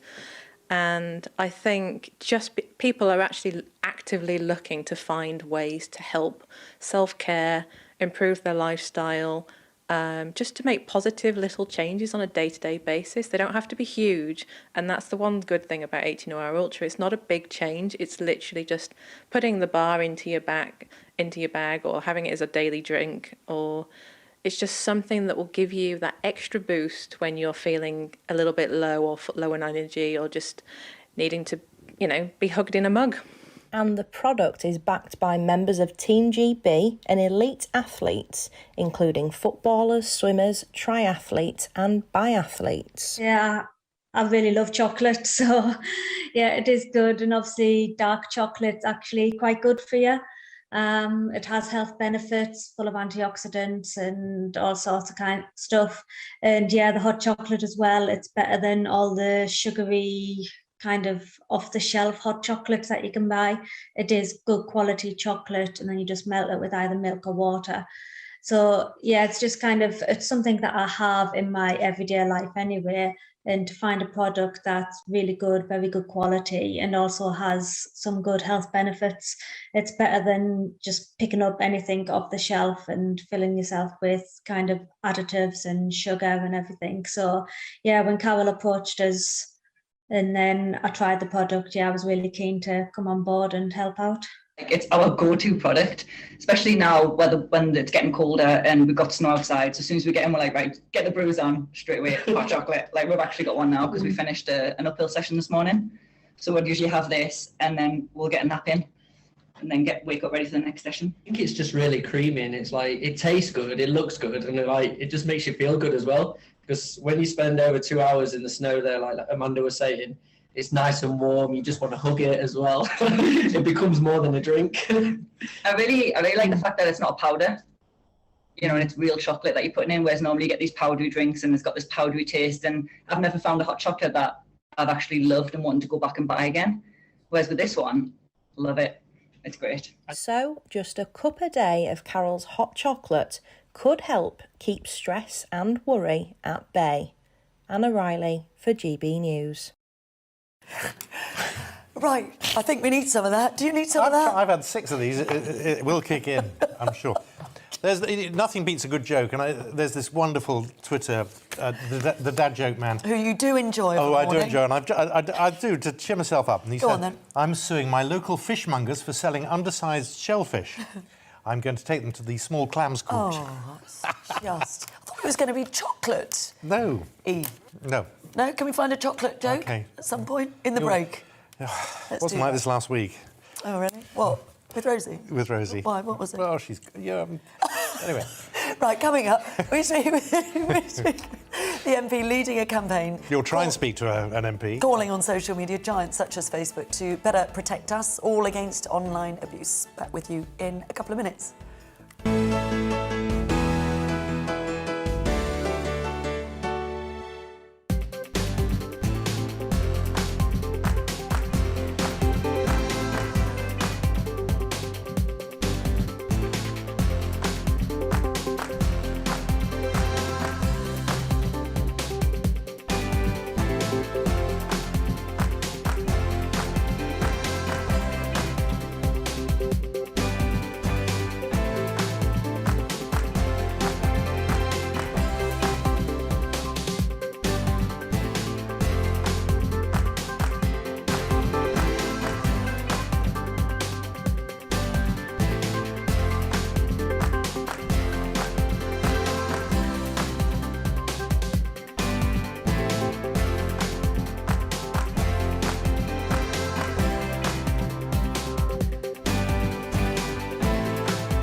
Good morning, welcome to the Great British Breakfast. Coming up to 20 to 9. Now, Labour leader Sir Keir Starmer's called for councils to enforce exclusion zones to protect school students from anti-vaccination protests and protesters. We're now joined by Labour's Shadow Education Secretary, Kate Green. She's just getting ready for us at the moment. We're just trying to sort this outside broadcast out for you. So we're going to be talking to her in just a moment. We've got some technical issues. We will return to that in just a moment. 50 Tory MPs, meanwhile, led by the Conservative MP for Meriden, Saqib Bhatti, have signed a letter urging social media companies to correct their failures and act against horrific online abuse. Now, Mr. Bhatti writes in the letter that Facebook, Twitter, Reddit, TikTok and Snapchat have become enablers of abuse, which rots away at the very foundations of our society. The letter comes in the wake of Tory MP Sir David Amess's death and the concern regarding the growing torrent of abuse faced by MPs. We'll be talking to him in just a moment. I think we can get back to, as I said, Kate Green, who joins us now. I think Kate's ready for us. Good morning to you, Kate. Can you hear us? Thank you for your patience as well. Yes, Thank you. Lovely to see you. So 8 in 10 schools have experienced harassment. Why are they targeting now our children? Just explain more on this. Well, we've heard reports of schools where anti-vaxxers are protesting outside the school gates, spreading misinformation, causing some alarm and concern, and it just feels to us utterly inappropriate that this should be happening at schools. It's really important that parents who want 12 to 15-year-old children vaccinated should be able to get access to those vaccines for their children. And it's really important that where these protests are taking place and causing problems, that the police should be able to act swiftly. And that's why we are saying that for a temporary period, while we're in this COVID situation, we would want to see the law strengthened so that if necessary, and I hope it won't be, the police could apply these sort of buffer zones around schools if needed. How would they be policed? We'd want people arrested?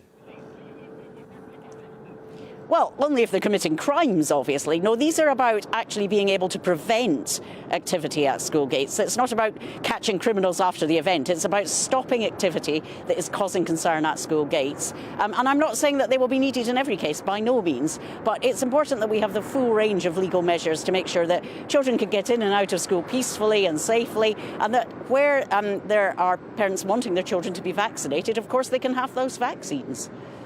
And Kate, it's 8 in 10 schools. That's a high number, isn't it, that have experienced this so far? Well, we've heard different reports of the numbers of schools around the country. We don't want it happening at any school, but it's certainly of concern that that this is taking place at school gates. Both causing concern, causing some alarm, but also spreading misinformation. And, you know, schools are the places where we want children to learn the facts and really to be given accurate information. And it's absolutely disgraceful that people are coming to school gates and spreading this misinformation in front of children. You could be forgiven, though, for wondering where on earth we are with any of these things. I mean, take your party, for example, calling yesterday for the reintroduction of Plan B in terms of COVID, and that was a flip-flop from a decision taken last week where we were calling the opposite. People are very confused. Are politicians helping? I don't think it's the opposition that's causing the confusion. There are things that are in Plan B that we think should be in Plan A, things like mask wearing, like working at home where you can. But we also think Plan B on its own isn't enough. We need things like the ventilation systems being put into public buildings, including in schools, which still hasn't happened. What we are seeing now is an alarming rise in the spread of infection. Experts saying that they believe Plan B should be implemented because, of course, we don't want to get into a situation where, as we go further into winter, the NHS comes under unmanageable pressure or that we don't, again, have the kind of Christmas that families are looking forward to. So I think it is time to listen to the experts. Again and again, what we've seen with this government is they don't act until too late, and then we have to act much harder. Let's not make the same mistake. Let's learn from our earlier experiences. Well, one thing the government does seem to be preempting is the budget. We seem to know an awful lot of what's in it already. A lot of? Sorry, I couldn't hear there. The budget. We seem to be pre-warned about much of what we're going to hear on Wednesday. Yeah. Oh, yeah. Yeah, bits and pieces being dripped out every few hours, it would seem. What we really need is to hear the whole budget statement announced by the Chancellor in Parliament on Wednesday, because what we're getting is cherry picking. We're getting half the story. We're being told about money that might be new money or might just be money that we already knew about being announced again. this is no way to announce a budget. What we need is a proper statement to Parliament so that we can properly scrutinise what the government is doing. I know in the case of education, for example, which clearly is my main interest, that we've seen massive real terms cuts to colleges, to schools over the past 10 years, to early years. So these piecemeal announcements aren't really telling us whether we're going to have the kind of resources we need for our education system, or all we're getting is little bits of cherry picking that are not the whole picture. Kate Green, good to talk to you. Thank you very much for your time this morning. OK, let's just get back to that story we touched upon a couple of minutes ago. 50 Tory MPs, led by the Conservative MP for Meriden, Saqib Bhatti, have signed a letter urging social media companies to correct their failures and act against horrific online abuse. We're joined now by the writer of that letter, the leader of the campaign, as I said, Saqib Bhatti. Good morning to you, Mr Bhatti. Thanks for joining us. Why do you feel so strongly about this issue, then?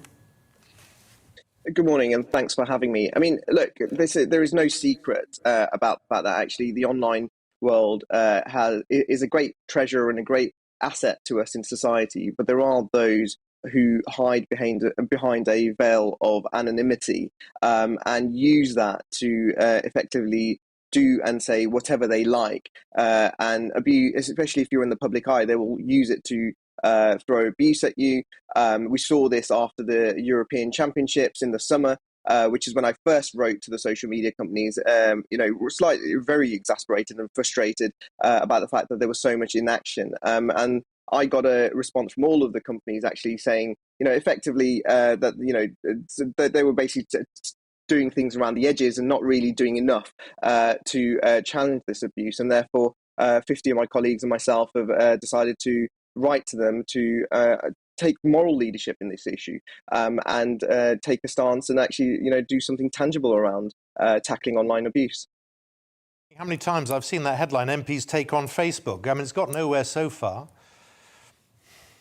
Well, the truth is, what Facebook and the social media companies should see now is that the wind of travel is certainly in a certain direction. The online harms bill is in Parliament. Nadine Dorries, the Secretary of State for Digital Culture, Media and Sport, did a piece in the Daily Mail on the weekend where she spoke about how she will be doing everything she can to strengthen the legislation and make sure that social media companies are held to account. There'll be a duty of care put on them towards their users. There's a joint committee on the draft bill going through Parliament at the moment. They're taking evidence today and the rest of this week. They'll be hearing from Frances Hagan, the Facebook whistleblower. So there's a lot of pressure, I think, on social media companies to take action. I've spent most of my professional career talking about business being a force for good, and that means recognizing that business is plays a positive role in society, but that also means they have to act responsibly. And what we've seen with the social media companies is that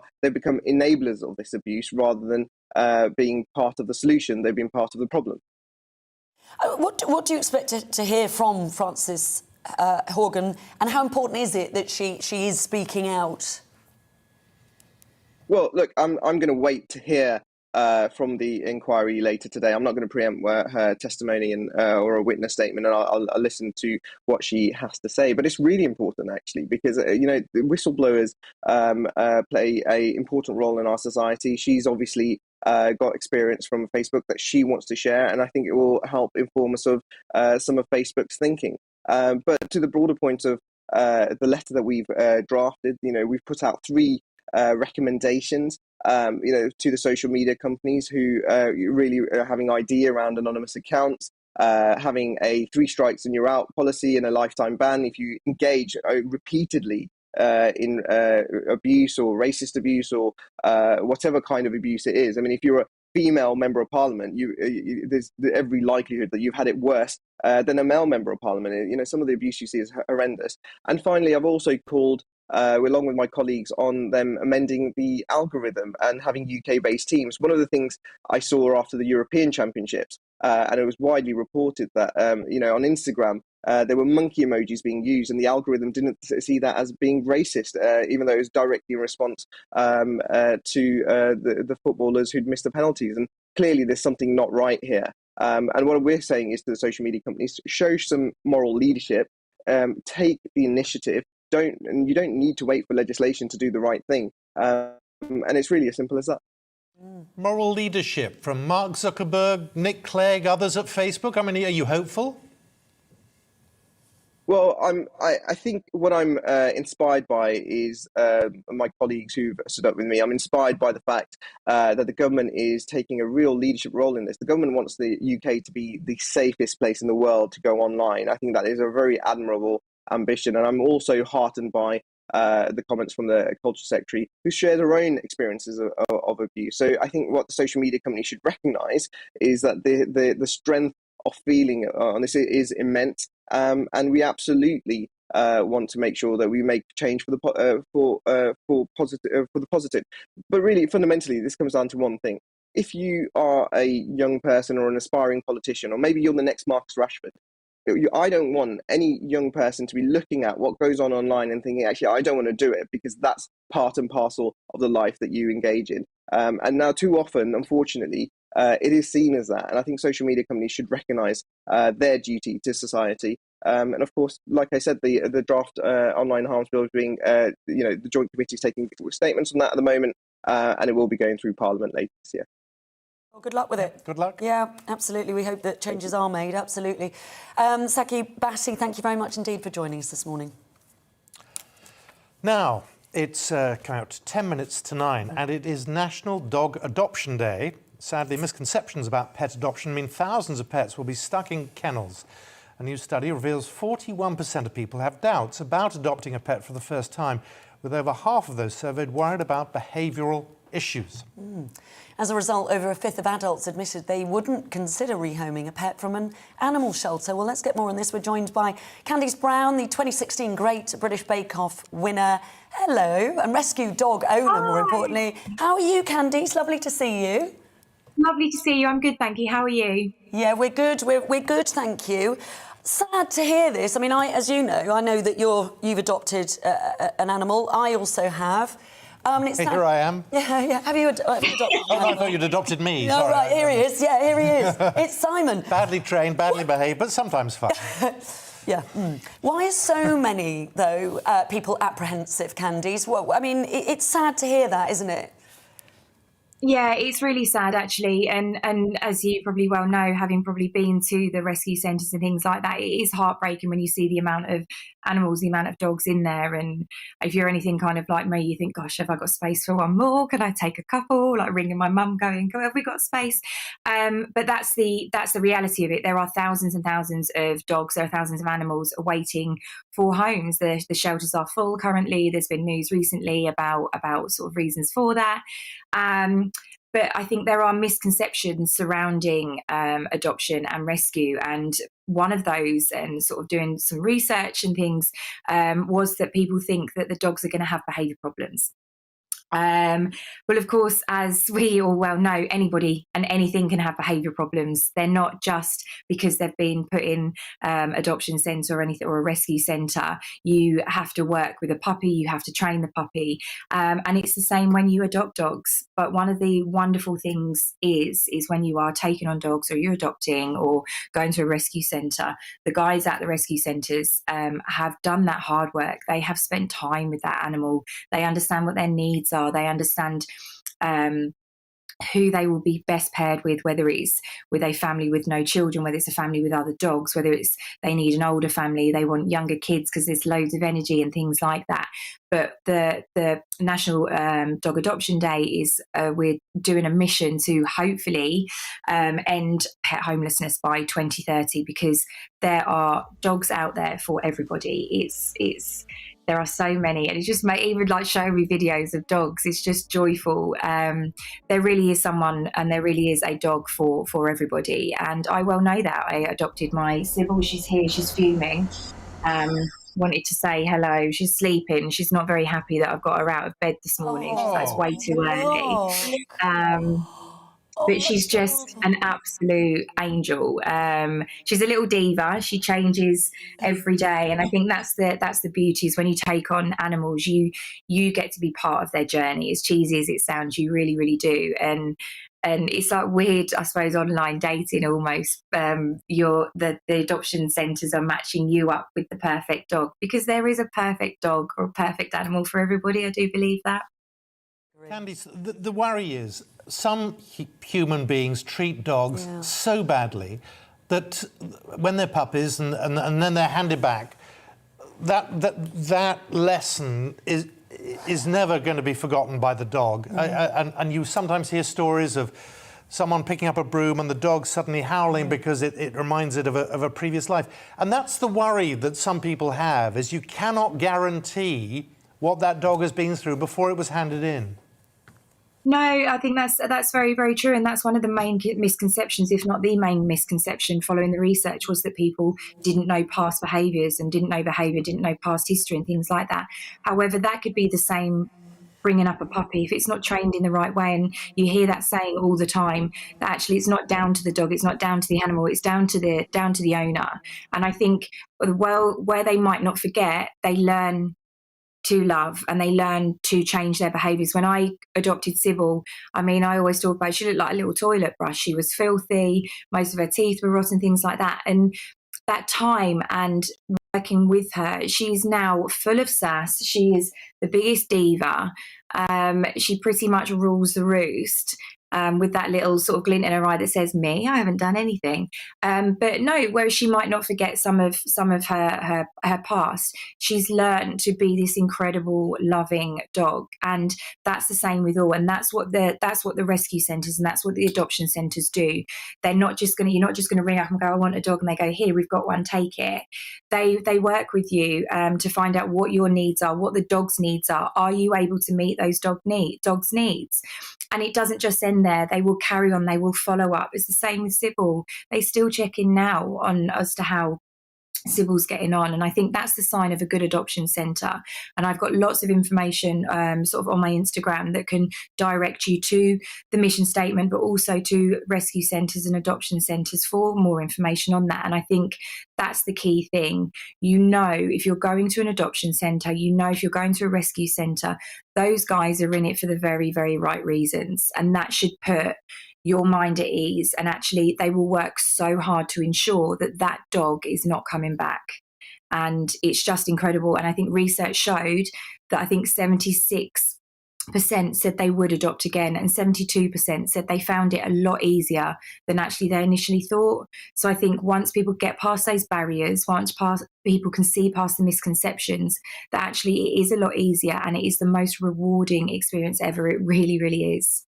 I completely agree, Candice. 6 years ago this week that I got Betsy from Battersea Dogs. I think I've spoken to you about it before, but it is the most rewarding thing, but you've got to put the work in. I think that's the message. Don't do it if you're not serious, but it is so well worth it. And yeah, absolutely. Can we see Sybil again? Can we see Sybil? Is she going to? Absolutely.